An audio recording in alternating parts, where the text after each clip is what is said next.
नमस्कार दोस्तों। आज मैं आपसे कोई बिजनेस आइडिया शेयर करने नहीं आया हूं।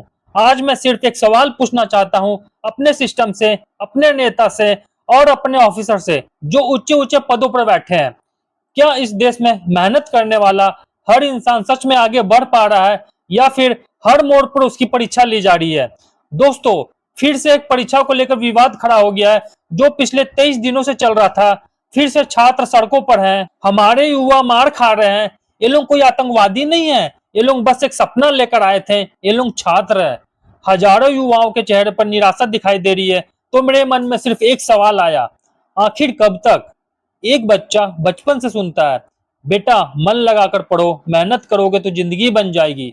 वो पढ़ता है, दोस्तों से दूर रहता है, अपने परिवार से दूर रहता है, मोबाइल छोड़ देता है, त्योहार छोड़ देता है, रात भर जागकर किताबें पढ़ता है। माँ उसके लिए सुबह उठकर जल्दी से खाना बनाती है। पिता अपनी जरूरतें कम कर देते हैं ताकि बेटे की कोचिंग की फी भर सके। पूरा परिवार एक ही सपना देखता है कि एक दिन इस घर में सरकारी नौकरी आएगी और सबकी जिंदगी बदल जाएगी। लेकिन सोचिए, अगर उसी मेहनत पर सवाल खड़े हो जाए तो उस परिवार पर क्या बीतती होगी। यही वजह है कि जब भी परीक्षा में गड़बड़ी या फिर पेपर लीक जैसी खबरें आती है तो लोगों का गुस्सा सिर्फ उस एक घटना पर नहीं होता, गुस्सा उस टूटते भरोसे पर होता है। जब भरोसा टूटता है तो इंसान दूसरा रास्ता ढूंढने लगता है। दोस्तों, कुछ लोग कहते हैं चलो अपना काम स्टार्ट करते हैं, मुर्गी पालन कर लेंगे, गाय का दूध बेचेंगे, सोलर पैनल लगा लेंगे। सरकार अखबारों में बड़े बड़े अक्षरों में लिखती है सब्सिडी देंगे, सहायता करेंगे, मदद करेंगे। लेकिन हकीकत क्या है दोस्तों?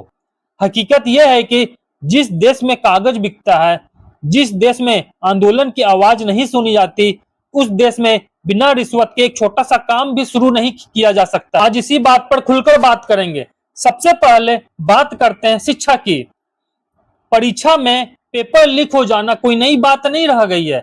जिस बच्चे ने रात भर मेहनत की, जिस माँ बाप ने कर्ज लेकर कोचिंग कराई, उसका सपना एक रात में टूट जाता है। और सरकार क्या करती है?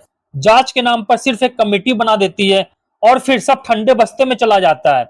इसलिए छात्र सड़कों पर उतरे हैं। वो नौकरी की मांग नहीं कर रहे हैं, वो अपना हक मांग रहे हैं। वो कह रहे हैं सिर्फ मेहनत की कीमत लगाओ। लेकिन दुर्भाग्य देखो, मीडिया में 2 दिन खबर चलेगी, ट्विटर पर हैशटैग ट्रेंड होगा और फिर सब भूल जाएंगे। क्यों? क्योंकि सिस्टम को कोई फर्क ही नहीं पड़ता है। जब शिक्षा ही बिकाऊ हो जाए तो फिर देश का भविष्य क्या बचेगा? अब बात करते हैं दोस्तों बिजनेस पर। सरकार बड़े बड़े मंचों से कहती है स्टार्टअप करो, अपना काम करो, आत्मनिर्भर बनो। ठीक बात है, मैं भी मानता हूँ। मुर्गी पालन में सब्सिडी है, गाय भैंस का दूध उत्पादन में अनुदान है, सोलर पैनल लगाने पर पैसा वापस मिलेगा। दोस्तों, कागज पर सब बहुत अच्छा लगता है, लेकिन जमीनी हकीकत क्या है? जब तुम बैंक जाओगे लोन के लिए तो पहले दलाल मिलेंगे, वो कहेगा 20,000 दो, फाइल एक हफ्ते में पास कर देंगे। जब कृषि विभाग जाओगे सब्सिडी के लिए तो बाबू कहेगा चाय पानी का खर्चा दो। मतलब क्या हुआ? सरकार एक हाथ से 5 लाख की सब्सिडी दे रही है और वहीं दूसरे हाथ से उसी में से 50,000 रिश्वत के रूप में वापस ले रहा है। ये सब्सिडी नहीं है दोस्तों, ये एक धंधा है। गरीब और मध्यम वर्ग के लोगों को लोन के जाल में फंसाने का धंधा। मान लीजिए आपने हिम्मत करके काम भी शुरू कर लिया, 1,000 मुर्गियां पाल ली, 10 गाय रख ली या फिर सोलर पैनल लगा लिए। अब दोस्तों माल बेचोगे कहाँ? सीधे बाजार में जाओगे ना तो पता चलेगा वहां पहले से 4 से 5 लोग बैठे हैं। वही थोक के व्यापारी है और वही दलाल भी है। तुम 60 रुपए किलो में दूध बेचना चाहोगे तो वो कहेंगे 40 ही देंगे। तुम मना करोगे, वो लोग कहेंगे ठीक है सर जाने दो। उनका एक अधिकार है, मंडी में उन्हीं की चलती है। सरकार की कोई नीति नहीं है भी तो कोई पालन करने वाला नहीं, कोई खोज खबर लेने वाला नहीं है कि छोटे किसान और छोटे व्यापारी को सीधे ग्राहक तक पहुंचाया जाए। न कोई ऐप है, न कोई सरकारी मंच, न कोई सुरक्षा।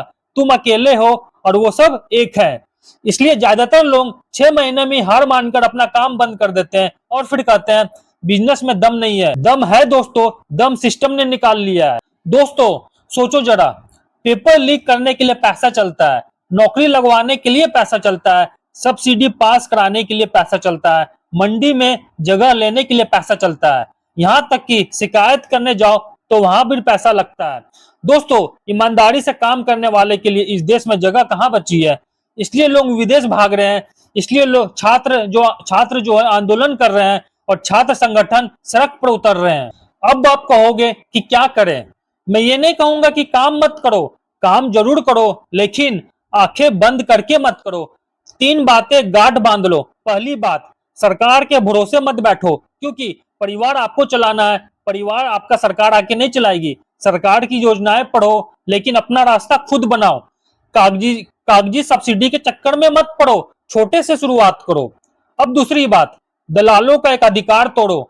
आज दोस्तों इंटरनेट का जमाना है, सीधे ग्राहकों को जाकर बेचो, व्हाट्सएप ग्रुप बनाओ, सोसाइटी में सप्लाई करो।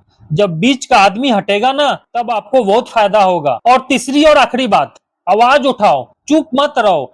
जैसे छात्र पेपर लीक के खिलाफ बोल रहे हैं और संविधान बचाने की बात कर रहे हैं, वैसे ही हमें भी भ्रष्टाचार के खिलाफ बोलना होगा, क्योंकि अगर आज आप चुप रहे तो कल हमारे बच्चे भी आपसे सवाल पूछेंगे, पापा आपने कुछ किया क्यों नहीं। दोस्तों, देश सिर्फ नारों से नहीं चलता, देश चलता है मेहनत से, ईमानदारी से और एकता से। मुझे कमेंट में बताइए, क्या आपके साथ भी कभी ऐसा हुआ है? सब्सिडी के नाम पर पैसे मांगे गए हैं, बाजार में दलालों ने परेशान किया। अपनी कहानी लिखिए, सो दैट और लोग भी जान सके। अगर आज का सेशन आपको सच लगा हो तो इसे शेयर जरूर कीजिएगा, सो दैट ये आवाज उन लोगों तक पहुंचे जो आज भी सो रहे हैं। और चैनल को सब्सक्राइब जरूर कर ले। मिलते दोस्तों अगले वीडियो में, तब तक अपना ख्याल रखें और सच बोलते रहें। थैंक यू, धन्यवाद, जय हिंद।